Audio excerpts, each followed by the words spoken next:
Angela Yee. I have Jasmine Brand guest hosting this morning, and I have Senator London Lamar on the line from Tennessee, from District 33.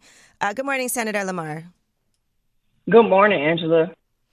So I just wanted to make sure that we discuss this today. This is a really difficult thing. I know you've been on the ground out in Memphis, and you're from Memphis, but we do want to talk about Tyre Nichols and what is happening, and for you to give us an update.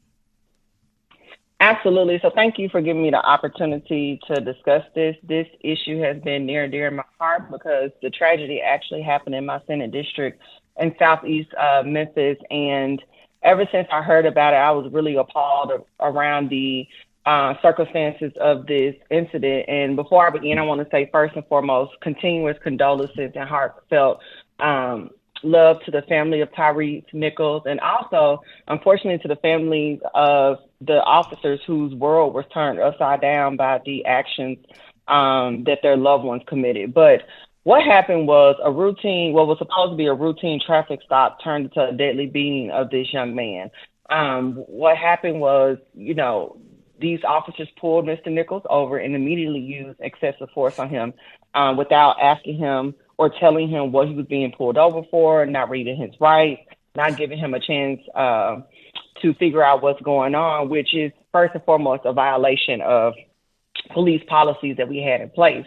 And because of that, if you see in the video, Tyre Nichols realized when they were going to potentially kill him with a bunch of tasers, guns, and fists in his face, he took off running. Which then escalated the situation to when they caught up to him about a quarter of a mile down the road, they continued to use excessive force until he began losing his life. I want to ask you a couple of things, Senator Lamar. Was this an unmarked car that the police were in? One of them was, yes. Not all of them, but some of them were. It is unclear because if you looked at the video, a white officer actually started it, and we're not sure if he was in an unmarked car or not. But the officers who were involved in the beating were in unmarked cars because they were part of their Scorpion unit. Now, all right, a couple of things, Senator Lamar. The officer, now I saw Sean King post, meet Memphis police officer Preston Hemphill, and that he hasn't even been suspended. And he was also on the body camera speaking of Tyre, saying that he hoped the cops, quote, stomped his ass. What's going on with that? Why was he not included? He was not. He's not included in the initial investigation because he was not directly involved in the beating that caused Tyre's death. But I can tell you this: I know for a fact he's being investigated, and he may be. There are additional charges to officers coming. So I will say just be a little bit patient as they continue investigating this. But he is not off the hook, and something is going to happen to him. And the Scorpion unit, can you tell us more about that? Because I've been hearing a lot about this unit that they've now disbanded. But can you tell us about the Scorpion unit in Memphis? Absolutely. So what the Scorpion unit was a special unit in the police force that was used to police some of the top high crime areas in the city. So it's no secret, Angela, that Memphis has a violent crime issue. Because of decades of disinvestment from the state and other entities, we have poverty, we have low education, we have not enough high-paying jobs, which has caused an implosion of violent crime in our city. So these officers are able to have specialized privileges and assignments in order to fight these violent crime. And it has worked in some instances. So I'm not against, per se, special units to attack violent crime. In this instance, these officers broke protocol, they broke the law, they broke police policies, and took too much force into their own hands. So this unit was disbanded, but it was created to help attack violent crime in our community. Senator, I have a question about the Scorpio unit. Were all the people that were involved, all the officers that were involved in this, they were members of the Scorpion unit? No, they were not. Okay. Not all of the officers. Some were traditional officers. Because that area was one of the areas that they patrol, they called those Scorpion unit officers were ready and near. Okay. There are also some sheriff officers who were involved. Two of them have been fired as well. And two EMT officers were fired as well for not rendering aid in enough time. So it was multiple departments involved. Yeah, I saw that. So now with the EMT, they actually I don't know what could have been done for Tyre Nichols at that time. He did die 3 days later. Yeah, later. But from what they're saying, it looks like it was severe brain damage, internal bleeding. So is there going to be anything that's going to happen to these EMT workers that could have perhaps done a lot more? It looks like they left him there for almost, I think it was 6 minutes and 40 seconds and didn't do anything during that time. And I have a question, too. I think I read that it was 22 minutes. I don't know what the facts are with how long it took them to get to him. It was about 20 minutes before aid, from the start of the beating until aid was given. Okay. I'm not sure about the amount of time they actually showed up. But what I will say is they have been fired. They are also looking at if they will be charged too, because they violated policy. Once he was handcuffed and was not a threat, they should immediately been able to render aid, especially looking at the condition he was in. So I'm not sure they won't receive the type of charges that the officers have, but it is possible that they can receive charges too, because they could have potentially saved his life if they moved swifter and they were standing there watching him suffer from these injuries. Now, the police chief, Davis, I want to talk about her. She's a Black woman who is leading the police force in Memphis. So what do you think about her responses to everything? Because the officers were fired swiftly. Charges are being brought against them.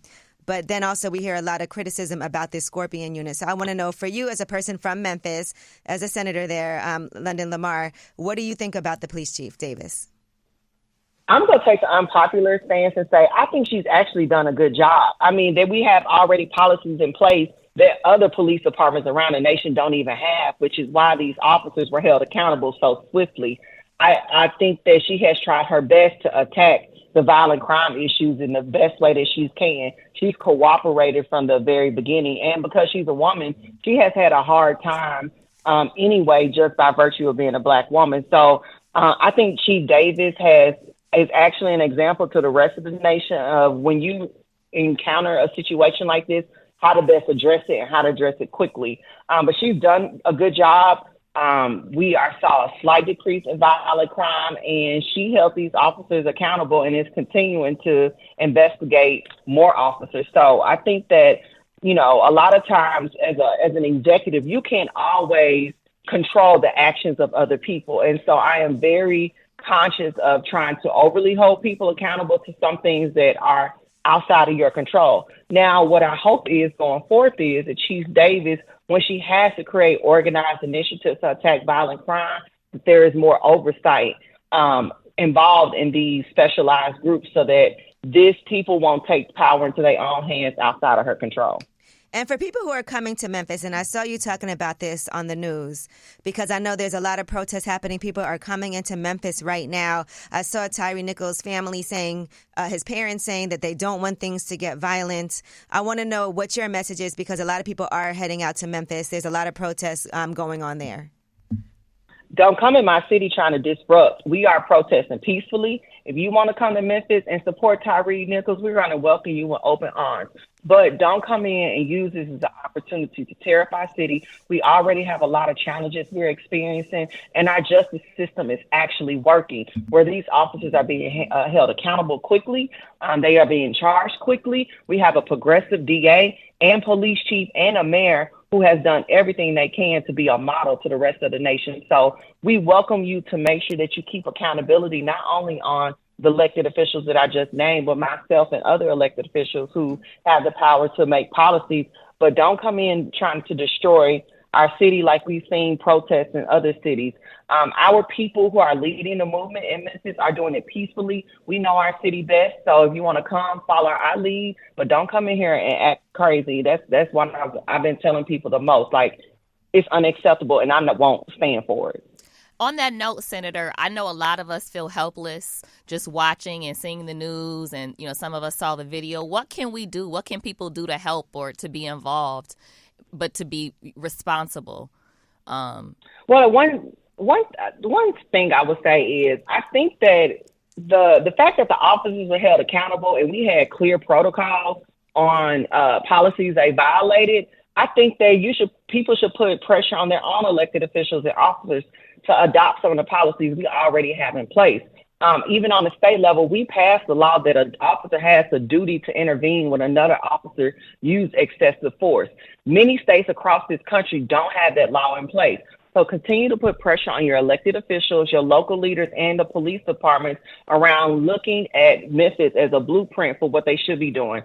Even Ben Crump said Memphis police and the policies we have is a blueprint for the rest of the nation. So while we are very disturbed at what happened to Tyre, just know that justice is actually being served and these people are being held accountable, because one thing we can't do is laws are made and policies are put in place, but people always break them. And we want to make sure we have policies in place to hold folks accountable. And so what we can do is make sure across the nation, police departments adopt more policies that's going to keep their officers in line. And hopefully, let's start by healing and rebuilding the trust between the community and police. I know our trust is bruised, but at the end of the day, all of our cities are experiencing challenges, and we need our officers to protect us. So that is just what I ask of the public, ask of leaders like yourself, is to think clearly about how we're advocating and make sure we're putting our anger in the right places and get things done. Well, thank you so much for checking in with us, Senator Lamar. We'll be watching everything that you have going on. We're grateful for you to be in the position that you're in Tennessee and being from Memphis and checking in with us and letting us know what's really happening, because there is so much misinformation out there when you look at social media and you see everything that's happening, what people are posting, what the initial statement from the police was. Some people are still reiterating those statements. So we appreciate you for telling us what's going on the ground in real time. Thank you so much. Thank you, ladies. Talk to you soon.